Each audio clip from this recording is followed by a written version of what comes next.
이 시간에는 은혜와 평강의 원천이라는 제목을 가지고 하나님의 말씀을 함께 나누도록 하겠습니다. 우리가 지난 주일부터, 좀 더 정확히 얘기하면 지난 주일 금요 기도회 그리고 주일 예배를 통해서 요한계시록의 말씀을 함께 나누고 있습니다.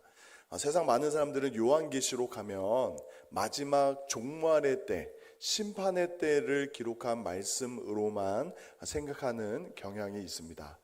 지난주에도 말씀을 드렸지만 요한계시록의 말씀은 구원과 심판이라는 동전의 양면과 같은 내용을 함께 다루고 있습니다.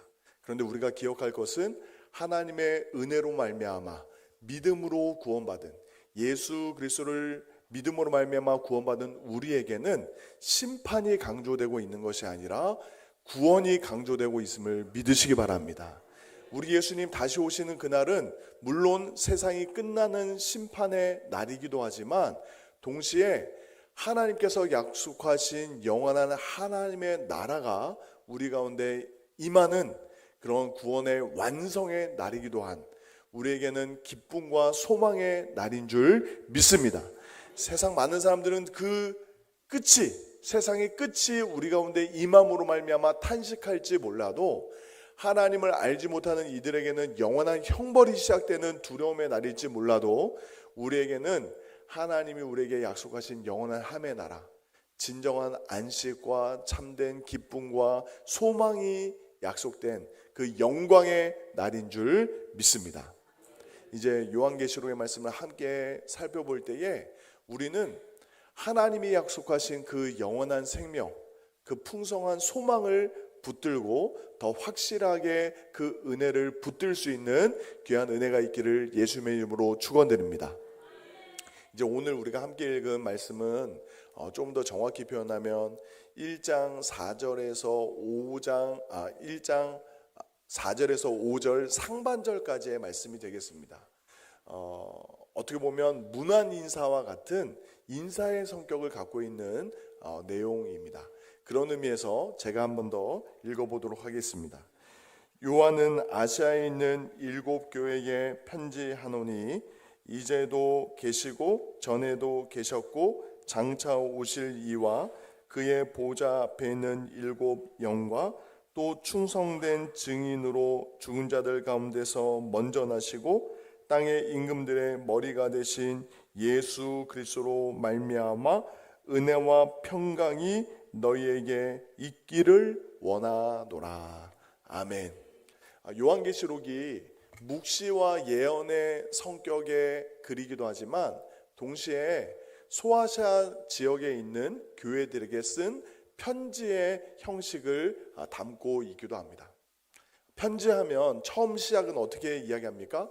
발신자가 있고 수신자가 있고 또 그 발신자가 수신자에게 보내는 인사의 말이 있습니다. 성경에 특별히 신약 성경은 많은 서신서들이 기록되어 있습니다. 로마서, 고린도 전후서, 갈라디아서, 또 데살로니가 전후서, 이 많은 이 바울의 편지들 가운데도 인사의 말들이 있어요. 수신자들을 향한 이 발신자의 기록한 하나님의 말씀을 기록한 이 사람들의 인사말이 포함되어 있는데 이 요한계시록에도 그러한 인사말이 오늘 본문에 기록되어 있습니다. 근데 그 인사말에 공통된 핵심적인 단어가 있는데 그것이 은혜와 평강입니다. 은혜와 평강. 이 은혜와 평강이 왜 이렇게 필요했을까요? 당시 소아시아 지역 교회에 살아가고 있는 성도들, 초대교회 성도들에게 필요했던 것은 은혜와 평강이었습니다. 당시 지난주에도 살펴보았지만 로마 제국하에서 극심한 박해와 핍박을 받고 있는 성도들에게, 때로는 순교의 길도 마땅히 걸어가야 되는 그 성도들에게, 죽음을 눈앞에 둔 극심한 박해 가운데 있는 성도들에게 가장 필요했던 것은 주의 은혜와 평강이었습니다.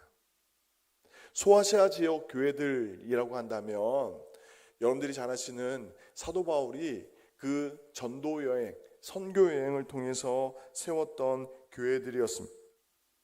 에베소, 서머나, 버가모, 두아디라, 사데, 빌라델비아, 라오디게아 교회. 앞으로 그 7교회에 대한 말씀들을 또 살펴보겠지만 그 7교회들은 사도 바울의 사역을 통해서 개척된 교회이기도 하고 또 사도 바울의 동역자였던 사람들을 통해서 세워진 교회이기도 합니다. 이후에 사도 요한도 그 사도 바울이 세웠던 교회, 사도 바울의 동역자들이 섬겼던 그 교회를 이어받아 함께 섬기다가 지금은 반모섬의 유배가 되어서 그 교회를 향해서 편지를 쓰고 있습니다. 하나님의 마음으로 감동을 받아 그 사도 요한이 하나님의 마음으로 그 교회에게 은혜와 평강을 이야기하고 있습니다. 정말 극심한 박해 가운데 있는 그 성도들에게 가장 필요한 것은 은혜와 평강이라고 말씀을 드렸습니다. 그런데 우리가 주목하고 싶은 것은 그 은혜와 평강의 원천이 어디에 있는가라는 거죠. 오늘 사도 요한은 그 은혜와 평강이 우리의 삶의 조건과 환경에 있지 않고 살아계신 하나님께 있다라고 밝히면서 특별히 삼위일체 하나님을 한 분 한 분 고백하고 있습니다.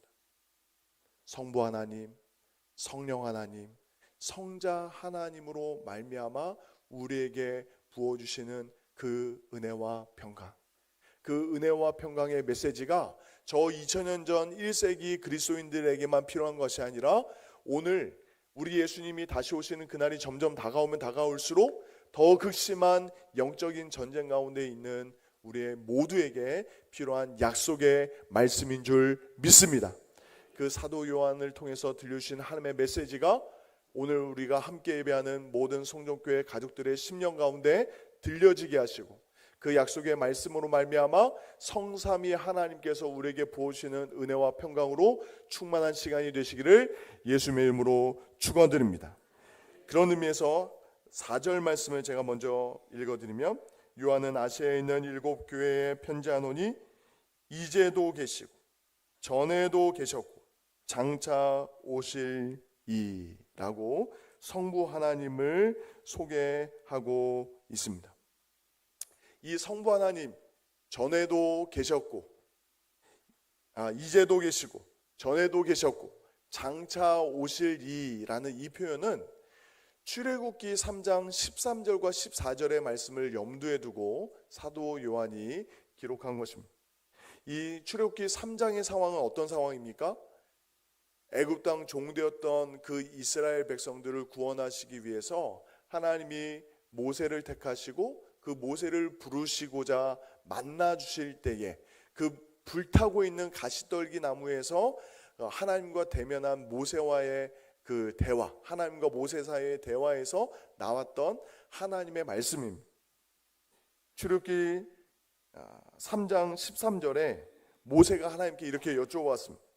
내가 이스라엘 자손에게 가서 모세가 하나님께 아뢰되 내가 이스라엘 자손에게 가서 이르기를 너희의 조상의 하나님이 나를 너희에게 보내셨다 하면 그들이 내게 묻기를 그의 이름이 무엇이냐 하리니 내가 무엇이라고 그들에게 말하리이까. 14절입니다. 하나님이 모세에게 이르시되 나는 스스로 있는 자이니라. 또 이르시되 너는 이스라엘 자손에게 이같이 이르기를 스스로 있는 자가 나를 너희에게 보내셨다 하라라고 말씀합니다. 이 스스로 있다라는 이 표현은 시작도 끝도 없고 영원히 자존하시는 하나님이라는 표현인 거죠.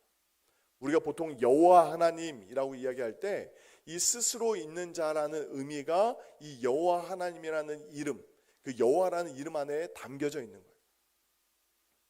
근데 그 하나님을 지금 하나님이 이스라엘 백성들에게 보여주신 거예요. 너희가 지금은 비록 애굽 땅 종되었던 곳에 그 역사적인 한순간에 모든 것이 갇혀져 있는 것 같지만 당대의 절대 권력자였던 바로라는 그 권력 하에서 내일도 미래도 꿈도 없이 살아가고 있는 것 같지만 너희는 살아계신 여호와 하나님의 백성들이다. 아브라함의 하나님, 이삭의 하나님, 야곱의 하나님, 그 이스라엘의 하나님이 지금도 살아서 계시며 너희들의 미래와 역사를 책임지신다 라고 모세가 그 약속의 말씀을 받아서 그 백성들에게 전했고, 또 하나님은 그들을 강권적인 그 능력의 손으로 구원하여 내사 약속의 땅으로 인도하여 주신 줄 믿습니다. 근데 그 약속의 하나님이, 살아계신 하나님이 지금 어두운 역사의 현실 가운데 있는, 로마의 지배 아래 있는 그 역사적인 그 억압 가운데 있는 백성들에게, 주의 몸된 교회에게 내일을, 역사의 주관자 되신 하나님으로 말씀하시는 거예요. 근데 그 성부 하나님을 표현하는데 조금 독특한 표현이 있습니다. 이제도 계시고 전에도 계셨고 장차 오실 이. 우리는 보통 시간의 순서대로 과거, 현재, 미래를 이야기해야 될 것 같은데, 사도 요한은 의도적으로 이제도 계시고 현재를 먼저 언급하고 있습니다. 그 이유는 무엇일까요? 박해의 현장이 너무 고통스러운 거예요. 너무 힘겹고 고통 가운데 있다 보면 하나님의 백성들의 입술에서조차 나오는 탄식이 있습니다. 단도직입적으로 하나님 살아 계십니까? 라는 그 질문을 하고 싶은 거죠. 눈에 보이지 않는 하나님이 전혀 느껴지지 않는 거예요. 이 고통의 자리에서 정말 이 로마 황제라는 절대 권력 앞에서 죽임당하는 성도들의 그 피비린내 나는 이 사륙의 현장에서 하나님이 느껴지지 않는 거예요. 모든 소망이 다 끊어진 것 같은 그 자리에 사도 요한은 단도직입적으로 우리의 소망이 하나님께 있음을 이야기하면서, 하나님은 지금 살아 계십니다. 이제도 계시고 전에도 계셨고 장차 오실 이가 우리의 은혜와 평강의 원천이 되시는 줄 믿습니다. 여러분들의 삶 가운데도 혹시 어떤 질병 때문에, 어떤 경제적인 어려움 때문에, 가정의 형편과 상황 때문에, 직장의 상황 때문에, 학업의 스트레스와 미래에 대한 두려움 때문에 정말 하나님이 살아계시는가 두려우십니까? 하나님은 전에도 계셨고, 아니 이제도 계시고 전에도 계셨고 장차 오실 이, 우리의 삶의 위로와 소망이 되시는 줄 믿으시기 바랍니다. 또한 장차 오실 이, 이제도 계시고 전에도 계셨고 내일도 계십니다 라고 표현할 수도 있는데, 특별히 장차 오실 이로 묘사하고 있습니다. 그 이유는 무엇이냐면, 하나님은 다시 오셔서 온 땅을 온전히 하나님의 나라로 새롭게 하실 줄 믿습니다. 이 표현은 하나님이 역사에 개입하실 때가 있다라는 거죠. 직접적으로 개입하셔서 모든 죄와 사망의 권세를 다 멸하시고 영원한 하나님의 나라를 이루실 그때가 임한다라는 거죠. 우리 예수님 다시 오시는 그날에 영원한 하나님의 나라가 시작될 줄 믿습니다. 세상 많은 사람들 하나님을 부정하고 부인하고 온갖 정욕을 따라, 욕심을 따라 죄와 사망의 권세 아래서 살아가는 이들에게는 주님이 다시 오실 그날이 두려움과 떨림과 심판의 날일지 모르겠지만, 장차 우리 주님 다시 오시는 그날은 영원한 소망의 날, 영광의 날이 될 줄 믿습니다. 이제 성령 하나님을 표현하는데 1장 4절 하반절에 그의 보좌 앞에 있는 7 영이라고 표현하고 있습니다. 이 7 영이라는 표현은 스가랴 4장 2절에서 10절까지의 스가랴 선지자의 예언과 같은 말씀에 언급된 표현을 지금 사도 요한이 인용하고 있는 것인데, 스가랴서 4장 10절 말씀을 우리 같이 한번 읽어보겠습니다. 시작. 작은 일의 날이라고 멸시한 자가 누구냐? 사람들이 스룹바벨의 손에 다림줄이 있음을 보고 기뻐하리라. 이 7은 온 세상에 두루 다니는 여호와의 눈이라고 하리라. 눈이라 하니라. 여기서 온 세상에 두루 다니는 여호와의 눈, 이 일곱 눈 또는 일곱 영이 성령 하나님을 의미하는 것입니다. 성령 하나님을 표현할 때 왜 일곱 영이다, 그 보좌 앞에 있는 일곱 영이다 라고 표현했냐면, 이것이 숫자 하나 둘 셋 넷 다섯 여섯 일곱을 의미하는 그 일곱의 숫자적인 개념이 아니라, 특별히 히브리적 표현의 일곱, 7이라는 숫자는 완전을 의미하는데, 완전하시고 충만하신 영을 의미하는 것이에요. 일곱 개가 아니라 완전하고 충만하신 영. 근데 그 충만하신 영이 어떤 분이십니까? 온 세상을 두루 감찰하시는 성령 하나님. 그 성령 하나님은 지금도 우리의 삶을 살피시고 두루 감찰하시는 줄 믿습니다. 앞서 말씀드린 대로 고통과 환난 가운데 있다 보면 하나님이 과연 우리의 형편과 상황을 아시는가? 우리의 마음속에 의심이 찾아올 때가 있어요. 제가 예배를 드리기 전에 한 분과 이렇게 대화를 나누는데 저에게 이런 말씀을 하시더라고요. 아파보지 않은 사람은 그 환자의 심정을 모릅니다 라고 이야기하시더라고요. 정말 수술을 받아보신 분, 또 수술 이후에 지속되는 항암과 방사선 치료를 받다 보면 그 고통과 아픔뿐만 아니라 그 마음에 여러 가지 들어오는, 밀려오는 그 모든 생각들을 다른 사람 모른다라는 거예요. 또 사랑하는 아내가 또는 남편이, 자녀들이 그것을 알고 같이 고통스러워할까 봐 내색하기도 어렵다라는 거죠. 그런데 기억하십시오. 우리가 그 어떠한 상황과 고통의 자리에 있다 할지라도 완전하시고 충만한 영이신 성령 하나님은 우리의 고통과 아픔과 괴로움을 살피고 이해하신 줄 믿습니다. 그 초대교회 성도들이 겪었던 상상하기 어려운 고통을 한번 생각해 보십시오. 네로 황제 때는 로마 시내를 그 예수 그리스도를 믿는 성도들로 불을 밝혔다라고 이야기합니다. 온몸에 역청을 바르고 나무에 달아서 불을 지른 거예요. 인간 횃불을 삼은 거예요. 산채로. 그런데 그것이 여러분들의 사랑하는 가족과 형제와 자매들이라고 한번 생각해 보십시오. 정말 피 맺힌 탄식과 눈물이 나오지 않겠습니까? 원형 경기장에서 검투사들만 싸웠던 것이 아닙니다. 그 짐승들과 싸우고 검투사들과 싸웠던 많은 이들이 그리스도인들이었어요.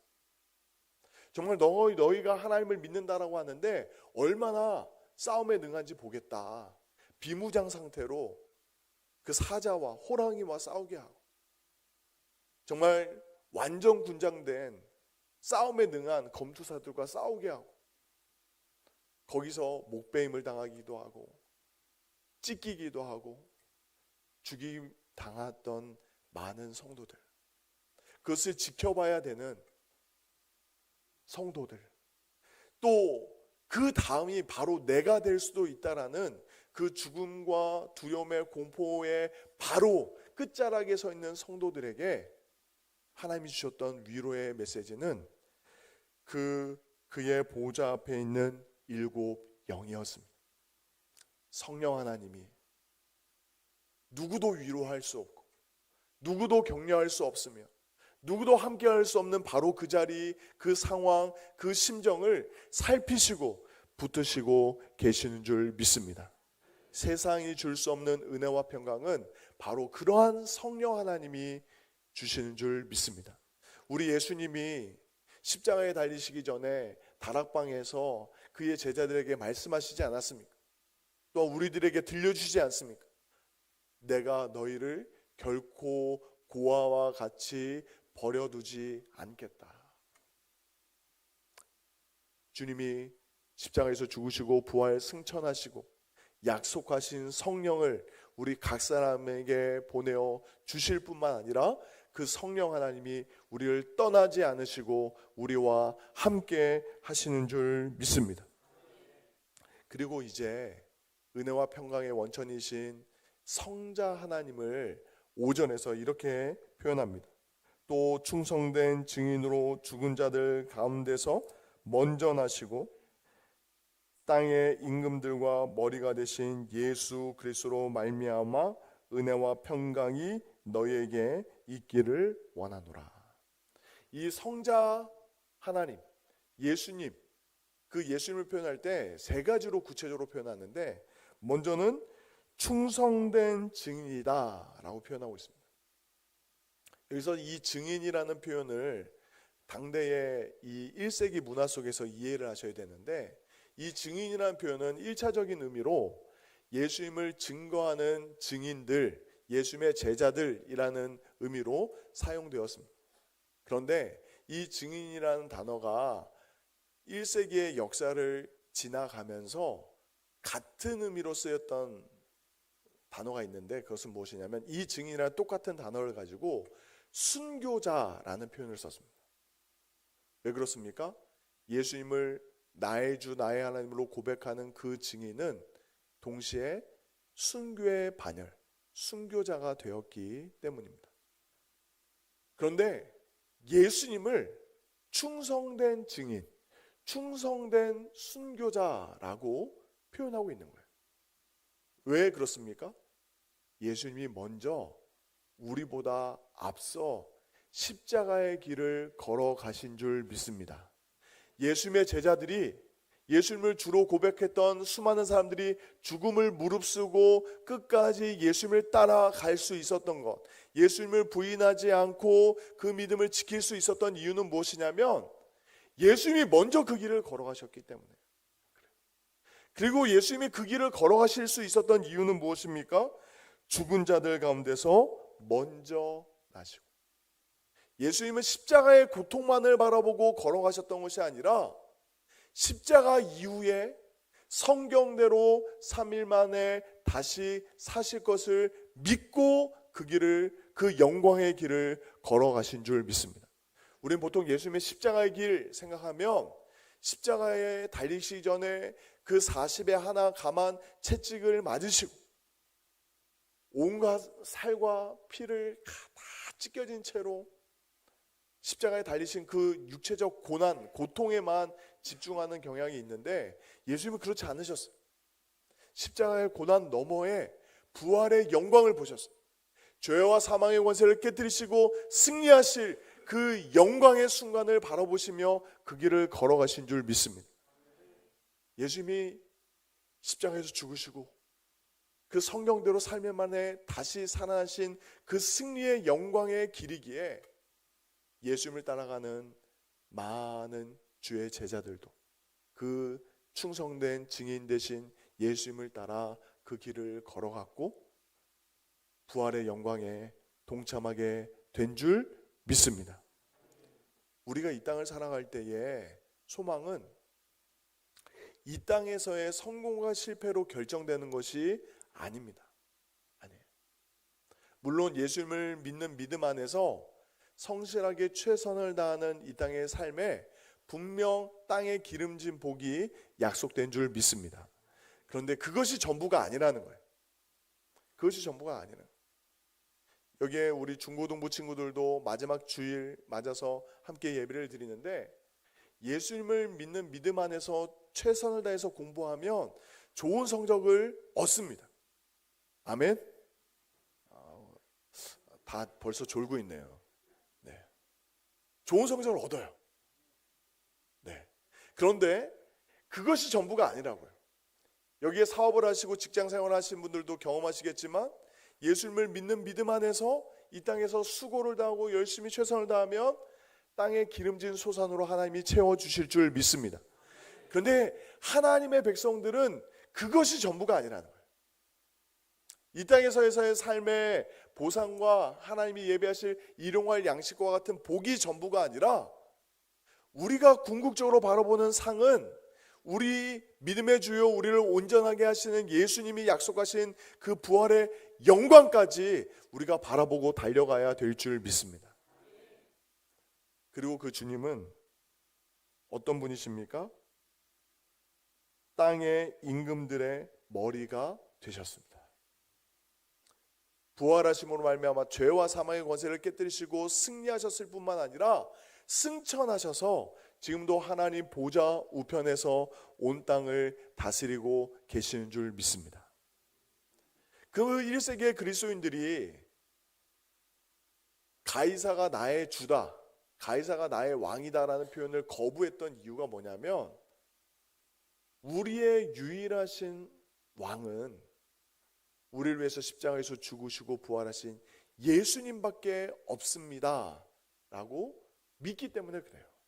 믿기 때문에. 지금 세상 많은 사람들은 믿음의 눈을 뜨지 못했기 때문에 느끼지 못하고 경험하지 못하고 있지만 살아계신 하나님은 지금도 온 땅을 말씀으로 다스리고 계십니다라는 그 믿음이 그 마음의 중심에 있었기 때문에 흔들리지 않는 삶, 승리의 삶을 살 수 있었는 줄 믿습니다. 지난 금요 기도회 때도 말씀을 드렸지만 우리가 기도의 자리로 나아갈 때에 믿음으로 산다라고 이야기할 때에 복음의 은혜로 충만해야 될 줄 믿습니다. 이 복음의 은혜라는 것이 다른 것이 아니에요. 우리가 기도한다라고 이야기할 때에 하나님이 기도의 응답으로 우리에게 주실 수 있는 가장 큰 복은 하나님 자신인 줄 믿습니다. 오늘 그 말씀도, 오늘의 말씀도, 이 약속의 말씀도 사도 요한이 1세기 그 소아시아 지역에 있는 그리스도인에게 주는 편지를 통해서 주는 이 문안의 인사의 핵심에도 우리의 은혜와 평강의 원천은 성삼위의 하나님께 있는 줄 믿습니다. 만유의 주요, 만왕의 왕 되신 살아계신 하나님, 이제도 계시고 전에도 계셨고 장차 오실 이유와 그의 보좌 앞에 있는 일곱 영과 충성된 증인이요 또한 먼저 나신 부활을 승리하신 만왕의 왕 되신 온 땅의 주인 되신 그 예수 그리스도께서 우리의 위로와 소망, 은혜와 평강의 원천이 되시는 줄 믿습니다. 여러분들의 삶 가운데 힘들고 어려운 일이 있을 수 있습니다.